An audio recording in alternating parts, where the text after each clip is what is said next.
Dire team pick.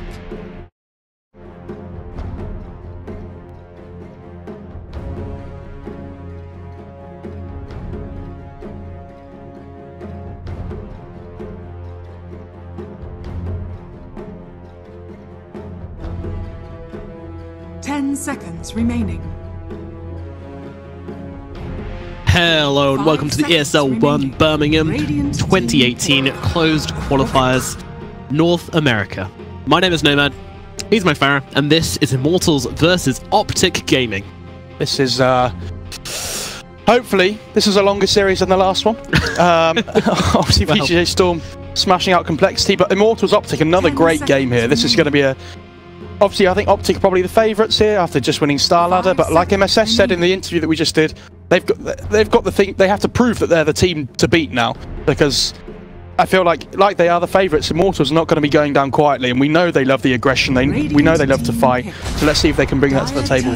Yeah, absolutely. And I mean, as MSS was saying, you know, Optic, they've been through Star Ladders, so on the one hand, they're very scary. They've got a lot of experience, but on the other hand, they've played a lot of their cards. And how many more cards do they have left to show?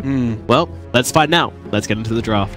So, coming up so far, we've managed to find ourselves in a situation with a Bounty Hunter and a Tiny. Meanwhile, Optic have grabbed themselves a Rubik, but I have to say, I like this opening from Immortals. Bounty Hunter, he just seems to fit their hero pool so very well. He's got the track to help them get ahead with the gold, and if there's one thing Immortals like doing, it's killing people. Yeah, they are. They're very big fans of killing people. Yes. And I feel like Bounty Hunter, I'm surprised Optic didn't ban it out, because like you say, it fits Immortals' playstyle so well, so I imagine Optic must have a plan for this. Obviously, with the Rubik pick, it's a bit of a weak laner, but they do play Rubik very well. PPD can play it. I imagine Zai can play it if they really want to, but I imagine it's probably going to be the PPD hero. So with the Rubik pickup, I think they'll probably look to pick up strong cores, and they do that straight away with the DK. Yeah. Obviously, one of Optic's favourite heroes to pick. Yeah, I believe it's their second most picked of all time. They just really love CNC on this hero. And I feel like it fits him so well, you know. It's not a big playmaking hero, but it is a hero which will always do well in his lane, and he just really knows how to get the most out of Dragon Knight. Yeah, it's not just CCNC that plays it as well. 3-3's been playing it a few times as well, so I like that it gives them the versatility in their draft. They can see what they want to do with it. I'm not sure about this Tiny though against the DK. Like the DK is this really strong tanky core, and with the Rubik as well, obviously the null field is going to be super good against this burst from the Tiny. But you know, Tiny obviously a really strong hero at the moment in general. Yeah, very versatile with his laning stage. So let's see the bans that are coming out in the second phase. We do have the DP from Immortals. Obviously going up against the DP DK would be a not good for Immortals with that strong tower push that Optic would have. No, that could be pretty painful. And I love the OD ban by Optic. Immortals are a very big fan of OD, and obviously it lanes up really well against the DK. So good to see that out of the pool for Optic. Yeah. Immortals, they probably want to try and pick up some kind of team fight hero here with the Bounty Hunter. When you play Bounty Hunter, you really don't want to be lacking in team fight, because otherwise what happens is Optic are just going to 5-man early on, and all of a sudden Bounty Hunter doesn't really do anything apart from throw out a few tracks. And if you can't get any track kills, bit of a wasted hero really, apart from just giving vision. Yeah, and also, you know, Bounty Hunter, he helps your team hit your timings before the enemy team. But if you don't have any way to push, then you don't have any way to capitalize upon those timings, and therefore you're just going to end up wasting your advantage anyway, and the enemy team will catch up, and then you're very sad because you picked a Bounty Hunter and you didn't win the game. Yeah. I'd like to see a Disruptor pickup here from Immortals. Obviously, Bounty Hunter, Disruptor, it's a decent combo. You have the track with the vision for the glimpse, which is super good, and it gives them some of that team fight that we talked about. They are relatively weak supports in the laning stage. Bounty Hunter's good at harassing people and such. Disruptor not so much. The Thunder Strike's good, but can be gone on relatively easily. Just brought down. But going into this mid game, and with the power to fight and bring people out of position, I think they would really like the Disruptor pick. What a call. I'm just going to toot my own horn a little bit here. Go ahead. That was well deserved and not a good call. Not that many viable position 5 heroes around at the moment. Obviously, Rubik picked up. AA and Witch Doctor banned out by Optic in the first phase. You see, now we're gonna... Oh no, Witch Doctor's actually banned out, so yeah, not many supports to choose from now. Possibly going to be seeing the Dazzle. I mean, Optic have got the Rubik though already. I think that's probably going to be their position 5. I mean, I know that usually they put it on Zai, but maybe this might be a situation where PPD plays it. But it's a bit too much of a greedy hero, I think, for PPD to play that much. But the Sanking would be a good pick here. But okay, oh wow, okay, so they are playing the Rubicus of 4. That's interesting. Yeah. You want to mess with me? I do. Yeah. You want to mess with me? But I've seen PPD play more than Zai, so that's really interesting. Obviously, they're really valuing this kind of laning stage against Immortals. They know if Immortals don't have a good laning stage here, they might find it difficult going into this mid game and to try and carry up, keep up the tempo, keep up the aggression. Last time I saw Optic pick this Bane, they picked a Morph with it as well, so that could be an interesting possible pickup. Yep, plenty of options available. So Immortals though, they have the Disruptor, they have this really strong core in the Tiny. Do they want to? They're going to show probably whether Tiny's going to be the offlane hero or position 1 or 2, I would imagine. I think we see Velo play. We saw Velo play the Tiny yesterday, so I imagine he'll be playing it again. But they could run it as a 1 or a 2. So what could they pick up here against the DK? Dire team pick. Let's see. Okay, this is another classic like Immortals that. pick. Yeah, the Abaddon works really nicely, fits into their draft quite well, and also is going to break up that Fiend's Grip if they can get the shield onto that target. Just get people down from the lift and all that sort of thing, wake people up from the stun. It's a long stun on the DK as well. Plenty of options here with that Abaddon pickup, and I think it's really strong. Yeah, it's not just the Fiend's Grip as well, it's the Dragon's Tail, so all this single target lockdown coming out from Optic all of a sudden doesn't look so good. Yeah. So that means that Tiny's going to be moved to a core position. So we'll see how Immortals run that. And Optic now, I think they're probably going to be thinking, oh god, like this Abaddon's a bit of an issue for us. Like we need to pick up some kind of AoE, I imagine. I mean, what does counter Abaddon though? Really, I mean, it's not that easy of a hero to work around, is it? Because he's generally he's picked up as a counter to other things and not really as a counterable hero within himself. If that makes sense. I would have said OD, but it's been banned out by Optic themselves. Yeah. But I don't think the Abaddon's too much of a threat. He's not gonna get that much done. And they're just gonna go with the Lifestealer. Yeah, really good pickup against the Disruptor, obviously because of the Glimpse. You can just stop that completely with the Rage. Lays up really well against the Tiny and the Abaddon. So whoever comes to this bot lane, or wherever the Lifestealer is, I think he's going to be quite happy here, and this is such a popular pick at the moment. They don't really have a ganking Lifestealer partner as per such in their lineup at the moment, so might look to see that from 3-3 in the last pick for Optic. I wish I'd said it a second ago to look really professional and stuff, but it was always going to be for Optic either Lifestealer, Juggernaut, or the Phantom Lancer, the 3 heroes which are popular right now, which can just evade the Glimpse. Yeah. That's true. I like the Lifestealer the most just because it's really strong in laning stage. Doesn't really need too much help. So what's going to happen is, I imagine the Rubik and the Lifestealer are probably going to lane together, and then we'll get like a Bane +1 from 3-3's hero. They can really put pressure into these greedy supports from Immortals. And then just leave a DK with alone in the... I assume it's going to be a CCNC DK, but again, like we said, it could be a 3-3 DK. DK Bane offlane sounds like that's a really strong lane. They could still be CCNC's hero, and okay, no, actually Razor got banned out in the first phase, so I was going to say they might pick that up for CCNC, but Immortals have done their homework. Yes, and they know. Have. So, final ban out for Optic. I think you want to get rid of this core, because I don't think they're too worried about putting the Tiny mid versus the DK. I think that's fine for them. So maybe it's going to be something more along the lines of a carry and another core for them. Yeah, I think... I feel like they need more damage on Immortals more than anything. Like they have this it's all good having an aggressive lineup, but if you can't actually finish people off, it's going to get real tricky for you real fast. Like their physical damage is really lacking at the moment. They have this good burst from Tiny, and they have the static storm for control. Yeah, I like the gyro ban. Oh, they do have the Lifestealer on Optic though, so surprising. I think they have answers to the gyro, but there's not a lot of lockdown for the gyro, but especially because of this Abaddon. So yeah. I mean, what do we think about a Juggernaut for Immortals? Yeah, that's not too bad. I wouldn't mind that too much. Radiant team pick. What do Optic go for? Wow. Oh, the Darkseer coming out again. We saw him yesterday, and we're going to see him again today. Apparently, the NA is the last region which actually wants to touch the little blue Smurf. Yeah, he's been... the hero's a bit of a weird one, obviously, since the vacuum change. All these little changes to darks here. 10 Yes, seconds we've seen remaining. it. I think every day so far we've been casting. So that's quite Yeah, interesting. I think we did. Yeah, we did see another one. He also really likes building a home with the Dominator and then putting Iron That's Shell on the true. creature and just having some fun. So, It's very good against these melee cores of Immortals, and with Optic having melee cores, just throw that Iron Shell onto the LS and the DK, and all of a sudden their mid-game and early-game power potential is so strong. yeah, absolutely. And those abandoned shields aren't going to last too long with those Iron Shells taking them down.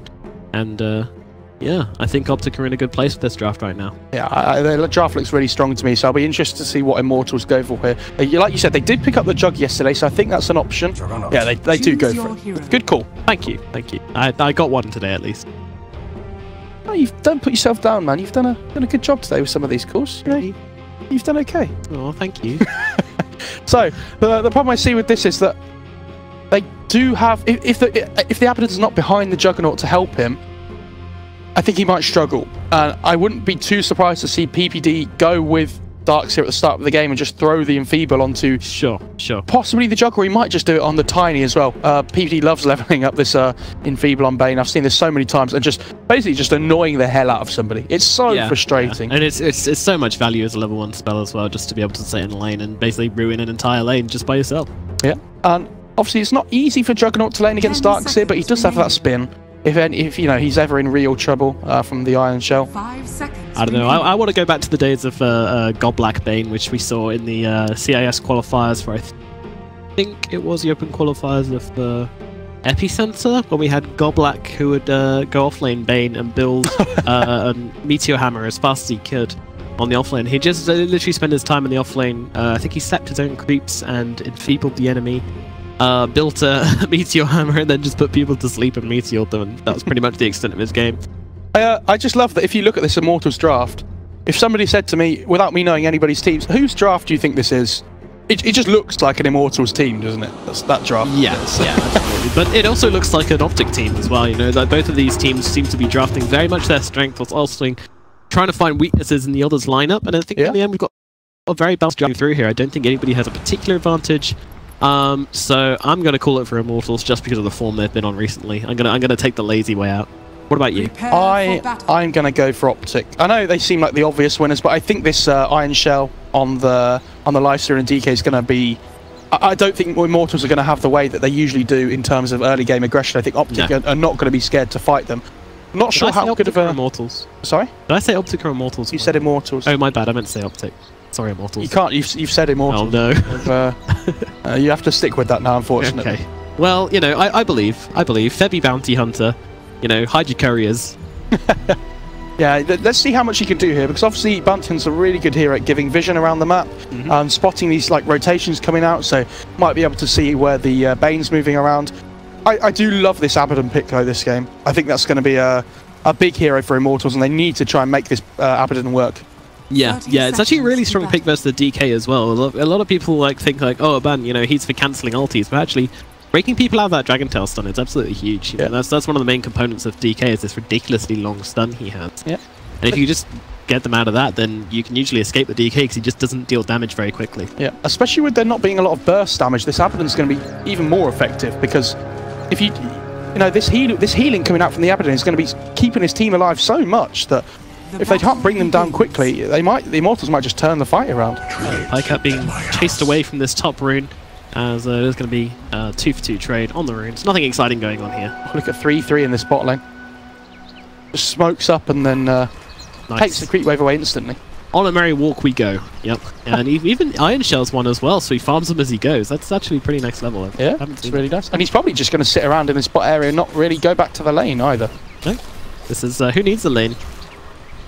Alright, that's a new take on the creep pulling shenanigans we see non-stop. And here comes Disruptor. Yeah. He's like, no way. Come on guys. You know, I think he's doing this not just to stop 3-3 getting basically a free lane, and then again just using the Iron Shell and the creeps there and going to keep on farming them up. Yeah. I'm almost disappointed he didn't keep it on the first creep just to keep the same creep alive throughout the whole game, because just for fun, you know. But Abaddon's just the same in the top lane though, but PPD, he's actually not going for the Amphiba weird. He's just going to zone out this Abaddon. Yeah. I think he realises how important the Abaddon is going to be, so it's important that he shuts him down. Zai did go for the courier snipe mid, but it wasn't coming out to the lane, so he's just going to sit bottom. Right-click this jug to death. Yep. The 3-3 keeps on leading these creeps on a merry chase, and Dubu is just trying to find the super annoying little Darkseer here. And I think he's just going to kill off this creep wave, and then probably TP back to his tower. Yeah, it's such an early level 3 for him as well. Yeah. 1.5 minutes into the game. He just hasn't been contested at all in terms of CS, and he can't be. And you see, he's just chilling. He's actually chasing a level 1 disruptor here. Yeah. No, he's not even giving up now. He's just sticking around. And I guess why wouldn't you? You know? Yeah, absolutely. And he could just bring them into the neutral camp at some point as well. Obviously, this one's been blocked by something on the in the jungle, but yeah, there's many things it could have been blocked by. Let's be honest here. He's actually going for the bounty bottle as well. This is so good by 3-3 because he's timed this perfectly, where it's the 2-minute point, and he's gone to get a bottle, and he's going to get that free bounty rune with the bottle to instantly top it up as well. Yep. So this is interesting. Yeah, this is very interesting. I don't think I've seen this kind of play before from a Darkseer, and as I said, we've seen a couple of Darkseers in the past few days, but never like this. Yep. Darkseer getting pretty low at top to PPD here as Mr. Pandam does deal the damage to poor old Febby here, but it's really difficult for Bounty Hunter to do anything in any lanes here, it feels like, because if he goes mid, it's like it can't really do anything to a DK, so he's trying to lane the hurt into PPD here, but I don't think he can do too much. Like, Bane's such a strong lane support. Yeah. Oh, yeah. Bot lane, they're actually going onto the jug, onto MP. Onto the 3-3, and with the spin that forces back the Darkseer. And guess where he's gone? Oh no, top lane's where the action is though, as they actually managed to take down the Bounty Hunter, and then PPD himself also falls to Velo. But he'll be happy with that one to get first blood. Yeah, I think they're going to be okay with that. I mean, PPD gets his boots now. Still has the 2 clarities to work with. But yeah, MP surviving that dive bot, but he doesn't have spin for another 15 seconds. And Zai's still hanging around with a Fate bot, and he has a lift in 8 seconds. He needs to get this healing ward though that's in the trees. Zai? Is he in trouble here? What? No, he's fine. Okay, it's all good. Invis rune spawns top, so he's going to look to get that one. I am very excited to see a Zai Rubik. You know, he's currently 4-0 on the hero in the last few months, and he's clearly made it one of his. Zai's got dust and he's sitting top. Yeah. I wonder if he uses it for Febby here. Maybe not. And now the damage actually coming through onto Vela as PPD comes in from behind the lift up, throw him back into the Lifestealer, and now follow up with some damage. And they do take down Vela. Yeah, that's a huge kill. He was trying to just lay in some harass spot, but he realises there's not too much he can do to this jug. So getting a kill on this, we've talked about this importance of this Abaddon so much already, that any kill they can get on him is going to be huge for them. Ooh, who's going to get the rune? Febby actually attacks him, but PPD, he's too quick. Yeah, and the haste rune spawns top as well, so Optic doing a really good job of this the rune control early on. Yeah. 3-3, especially with this getting the bounty rune to refill his bottle as well, has that soul ring flying out soon. This mid lane's actually closer than I thought. I thought Tiny would be winning the lane more than he is, but with the breathe fire on the DK, he's always going to be able to get some sort of CS. Has the soul ring now as well. Yeah, it's a lot of mana and a lot of sustain in this lane for the DK. Yep. Probably just get the one to come out soon as well. So just looking at the CS and how these lanes are going, it's definitely 3-3 being the standout performance so far in this laning phase, just with some quite new stuff on the Darkseer and putting a lot of pressure onto MP now and really making his laning phase a bit of a pain. Because don't forget, whilst he was doing all that shenanigans with the creeps, MP was having to hit creeps under towers. Yeah, you see what he's doing at the moment as well. He's just pulling the creep wave into the big camp, and so he's just not only is he farming the lane, farming the big camp as well. This is super efficient from 3-3. Really like this play. And MP is really struggling to hit creeps under tower. I mean, you know, he's level 5 now, so it's a little bit easier. He should be able to get most of these, but... top lane, they scan out Febby and Dustin, but the shield takes it off. PPD is going to go down though, just to that lightning bolt there, but Velo will be the return kill, and Febby now taking chase as well, despite Dubu being here. Zai and Pajkat are more than happy to go here. Pajkat's running him down though. Doesn't have any spells to work with. He does have a mango though, so chasing. 5 Dubu going to make it into the trees. PPD just turns up to the top lane again. I think I made the unforgivable sin there though. Pajkat. No. Don't repeat it. Sorry, I wasn't going to say anything, but you brought it up. No, I did. You know, sometimes you just read the name, dude. You just read the name and...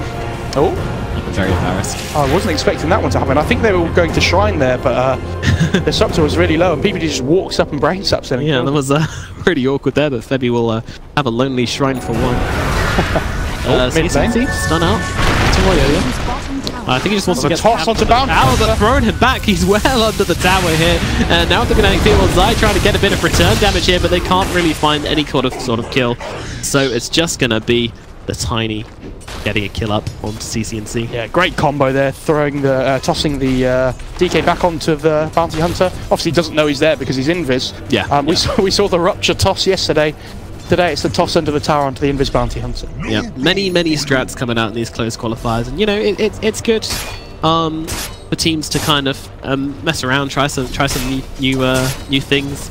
Although toss into Bounty is not that new, but you know, still fun. It's interesting though, and look at the CS chart. This Dark Series just killing it, absolutely killing it. And now that he's got this Ring of Health and the Soul Ring, he has got like sustain for days here, so he is more than happy just to hang out. And they don't seem to be punishing this right now. Yeah, the thing is, when he gets the Helm of Dom as well, he's going to be so difficult, and they're going to have to help Jug in this bot lane, otherwise the tower's just... So they're turning around on him here, and does miss the kinetic field, and no glimpse in range. Fortunate. Lifestealer, though, in the top lane as well, is farming really well. He has the treads, just going straight for the Radiance. I like this against the melee cores from Immortals. Pyke a very good Lifestealer, one of his favourite heroes. Yeah, absolutely. He's played the hero a lot recently as well. Let's see, for CCSC's going for the treads now, does have the one that we talked about. Just going to throw it over to Networth. Yeah, okay, so... Ooh, I don't know, this Abaddon's really having a rough time in this top lane just because Pyke's such a strong laner on this Lifestealer. Yeah, he's not having the best of times. But is still... Oh, look at... He's actually going for this item we haven't seen very often recently. It's called the Helm of the Dominator. I don't know how many times we can make this joke, but I feel it... Well, it's kind of the self-perpetuating joke, a bit like Harambe, where the more times you make it, the more ironic it gets. I think it's so like... Oh, okay. Zai, oh, well, that was the Omni Slash, though. Okay, so...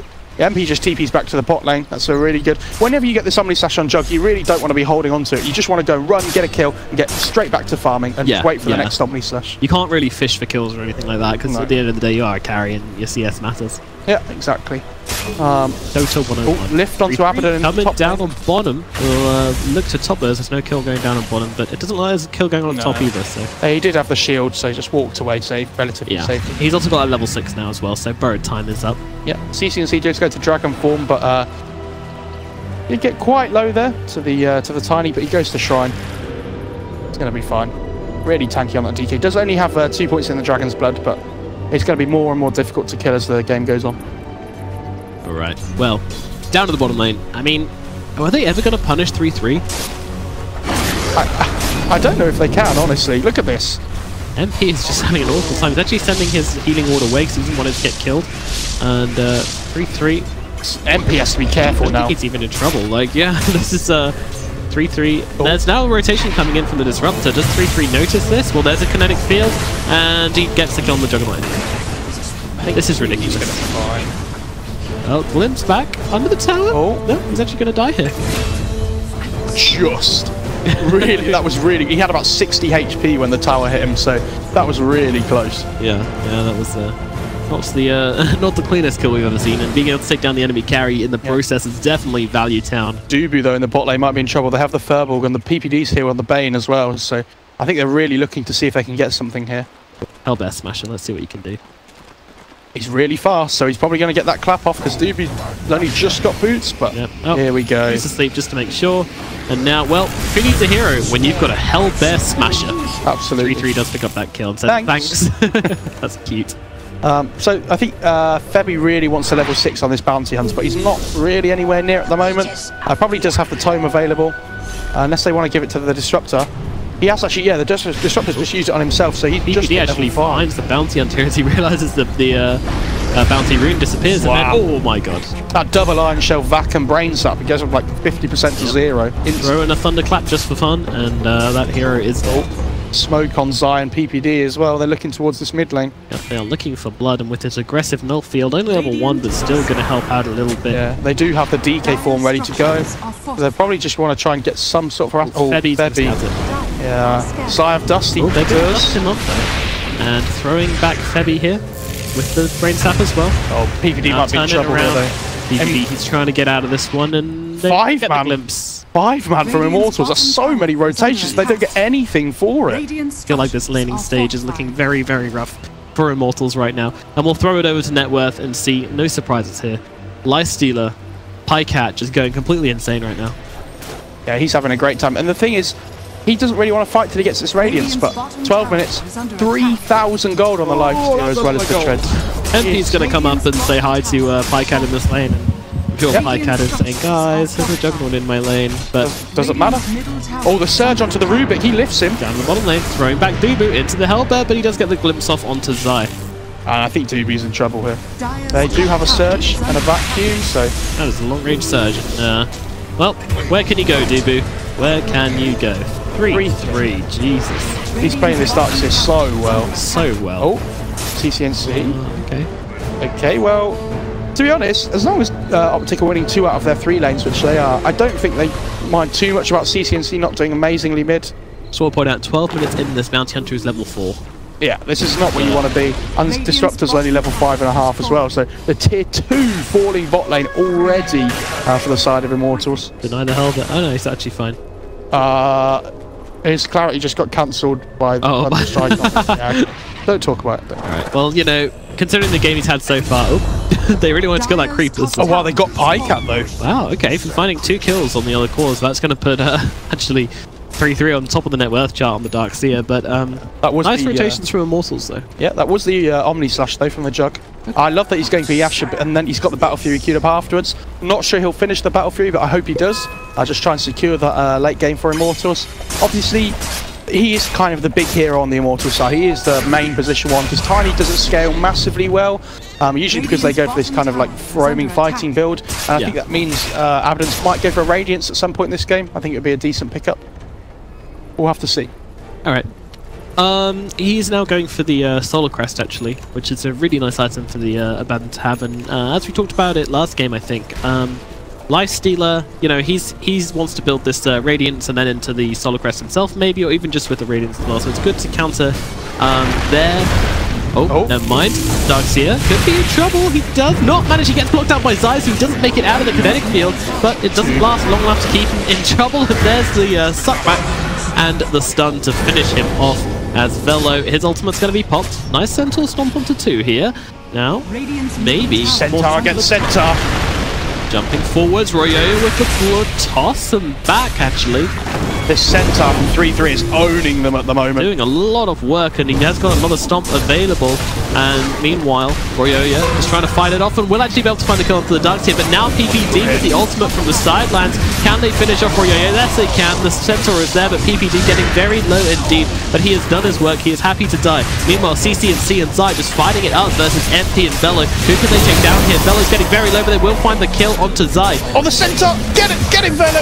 Meanwhile, CCNC fighting up with MP, but they don't quite manage it. But Velo, gets taken down once again. Taken down by the Centaur right clicks, by the way. Not even an Iron Shell, just the Centaur right clicks. That was a 5 versus 4 though, because Pycat was just chilling in the top lane. No, it wasn't, because the Centaur was there and he was pretty much a hero that fight. That's true. Okay. So it's a 5v5. But Pycat really close to that Radiance. Under 1,000 gold, and then I don't know how Immortals fight into Pycat when he has the Radiance. Yeah, a flaming Lifestealer is a pretty messy thing. Yeah. So, like you said, Abaddon really close to the medallion now. That will help them take Roche if they get the chance as well. Obviously, they have the healing ward from Jug. He's going to be outputting a lot of damage. Oh, 3-3. Yeah, he gets out of this one, I think. 3-3 was hitting so hard, and I just looked at the talents.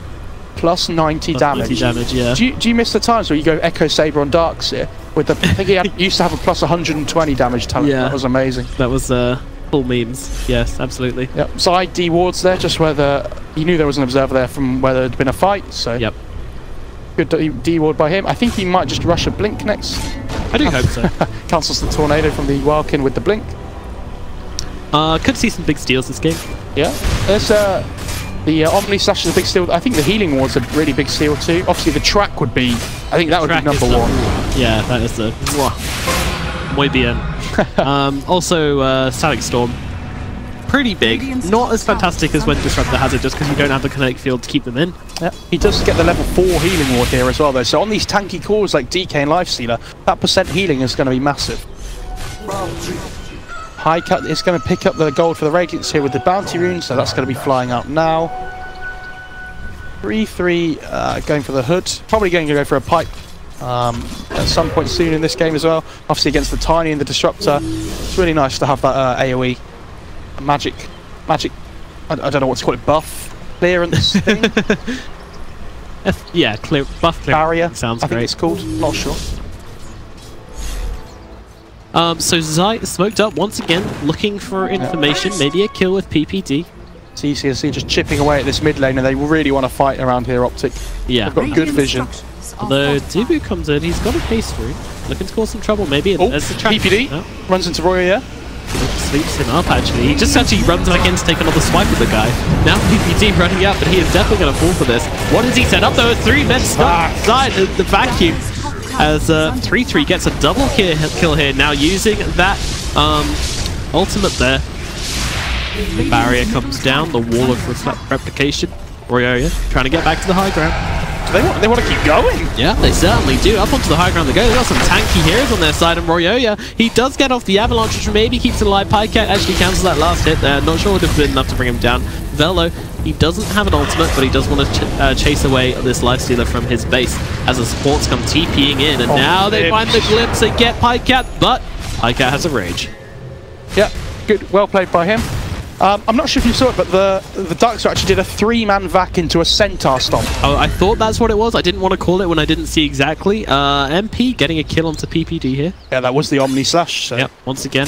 I feel like MP is having a really stand-up performance this game. He's actually top in net worth, and he's had so many kills just with his Omni Slash. Every time it's on cooldown, he seems to be finding a target with it. Yeah, especially because his lane was relatively hard as well against the Darks here.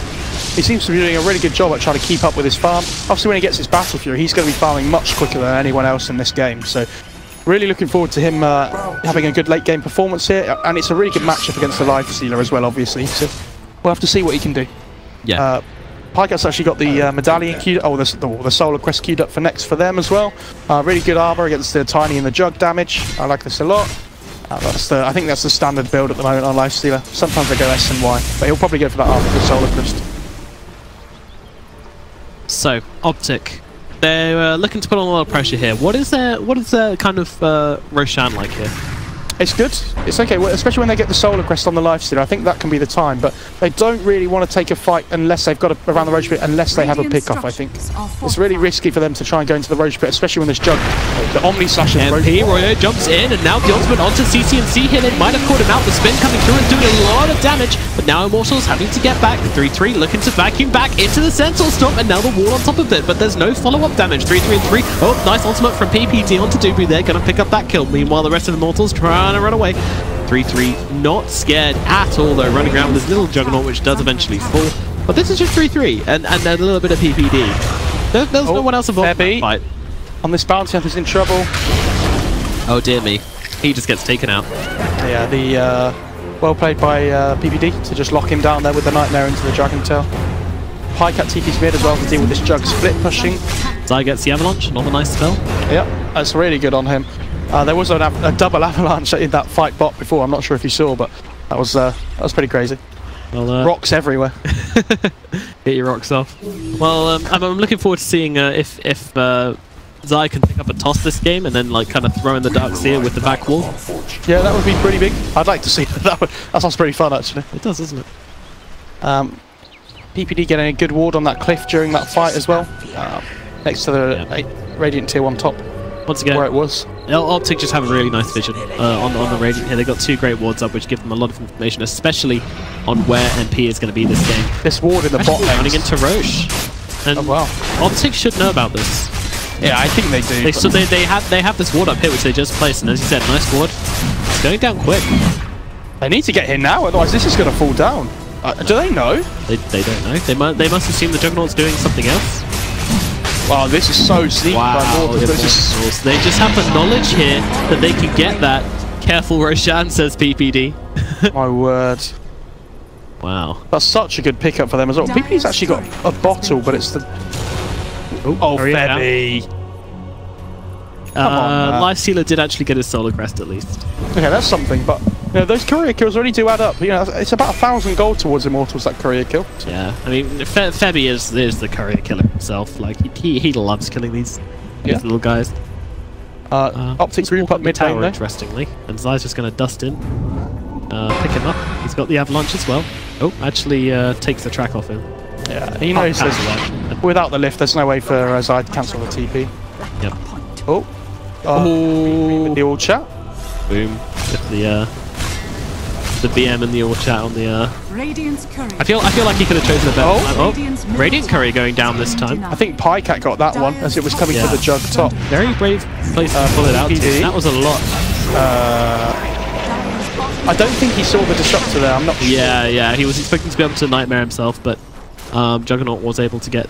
Doobie was able to get the Static Storm off, which did result in a kill for him. Yeah, Lifestealer going for the SMY as well. Next. Going to be good for him, for that mobility around the fights. But yeah, like you said before, I think this Jug is really going to start to take over this late game now. When he gets he might go for an SMY next. I think it's probably a good choice for him. Yeah. Just to tank himself up a little bit, maybe see a Butterfly or a Skadi afterwards. Yeah. And that's the problem when you go for, when you're on the Lifestealer, and you go for this kind of Radiance and Solar Crest build, is that, you know, conventionally your right-click damage just isn't quite as good scaling into the late game, is it? Yeah, that's true. He actually isn't. It looks like he's skipping the SMY altogether. Oh no, I think it was coming out in the courier before actually when it died. So he's going. Yeah, he's going for the Butterfly next. Oh, the Juggernaut. Oh, mid lane. Actually, Velo's getting nightmared up, but it's really difficult for them to bring him down because he can just borrow time off the Fiend grip. They do have the double damage on the Dark Seer, but the talent's actually added to your bonus damage rather than your base damage. Yeah. So it's not that insane. But Darkseer has a decent amount of base damage though, sitting on about 100. Yeah, that's true. That's true. Optic doing a really good job here of just trying to close Immortals out of the map. They look like they're trying to push this bot lane in here, and they put a deep ward down into the Immortals base. Yeah, this is pretty aggressive from them. I mean, I think this might not be a good idea. They're going to smoke up. Yeah, so what is the plan here? Oh, they're keeping top. Roya needs to get out of here. Well, it's only Zai right now. Oh, he's invested. Oh, okay, he's a pregnant Zai. Expecting. But Royo has managed to dodge it very nicely here. And he has. What's he doing? Oh, CCNC in the trees. Has the BKB in his stash now. That's going to be a big pickup for him. He's getting kited by this Static Storm a little bit and the tiny damage, but it's only really the Jug that's going to be able to bring down this DK when he's got the BKB on. I think going to get dusted up by PPD actually. I'm not quite sure how he knew that. And we'll be able to take him down. Was there a sentry or no? Okay. Alright. Smart play. Yeah, just maybe he saw the track go on himself. He might have been body blocked or something as well. Could be another thing by the Bounty Hunter. If you see yourself get body blocked, you're instantly going to dust. Because you know something's there. I don't think Bounty does body block though. Oh, not sure. That's Ricky. We'll see, we'll see. I'll test after. It's actually set on the spell. He oh, okay. Moves through all the units. Damn. Okay. I feel like a fool. Just letting that silence there kind of do the work for me. I'm just put to shame. I'd like to see a Halberd at some point from Pycat this game as well. I think against the Jug. That'd be quite nice. Probably just wants to keep the SMY though. Build into like some kind of really late game item instead. Might see something like probably an AC against the Jug would be quite nice. Yeah. Maybe even a Nullifier, which we've been seeing more and more often on Lifestealers. Look at Pycat go, just popping that rage and then pooping away at the tower. Pip pip. And there is a Fortify available. Don't want to use it for that though. CCNC, he's looking to do the same thing. They really want to just pressure this high ground here, wow. MP's actually taken a tier 1 at bottom. Not incredible, but it's something. NP doesn't have a TP ready. He's just switching it in now. So But here's the thing, right? Optic only have a 2k advantage this game. They're not actually that far ahead. oh, NP's TPing in into the middle of everybody. Oh, no! In there as they just immediately take down that Aegis. But don't forget, they did zero shot, and when he comes back, he's going to be jumping straight into Illusion. Never mind, he's on the right place, but there's a grip from PPT. Oh, the stomp! Heroes, and it's a stomp. It's there. MP will be able to get out, but Dubu immediately dies, buying back straight away, Fellow, with the ultimate being interrupted. MP, I think that was an Omni. No, it was. Never mind. NP needs to be careful here. Lifted up. Where is that shield? It is out there, but I think it gets immediately destroyed. The Omni Slash is available, but you don't want to use it with this many units around. Or the healing ward from Rubik. Optic have been really struggling to get this healing ward from Jug, but they have their own now. Yeah. Static field will be used with the spin. MP, though, he's got to be careful. You're not invincible when you spin. Can they get this melee? Rax, it's really low. Oh, nice! What a back! Stomp again. 3-3 with the blades. That's going to take down MP. That's going to take down Fellow, and that is going to take down Rax as well. Wow. Wow, wow, wow. That is just 33 with the vacuum into the center. Who needs another player on your team? You know, yesterday we saw VGJ Storm with the burn. Oh my word! Oh, there's that. Didn't see that coming, did you? Jug has a buyback here, and I think he's going to have to use it. Otherwise, this second melee Rex is going to go down. It is. It certainly is. But I think if you buy back on the Jug, then you basically committed yourself to a loss, because it's very difficult. Bella denies it. What a guy. Royo, yeah. Oh, lifted up. Shielded a little bit too early, maybe. And now the Tiny gets brought down, and now the vacuum into the stump. He's been practicing this, I think. Jug is just not using buyback. This is so confusing to me. I mean, he likes money, but they just caught it. Right. They do have 2 buybacks available, but they just don't want to play this game anymore. I'm so surprised. Yeah. 3-3 with the BM all the time, the whole game. He doesn't give up, does he? Yeah, that was really interesting. I'm not sure why the Jug didn't try and buy back and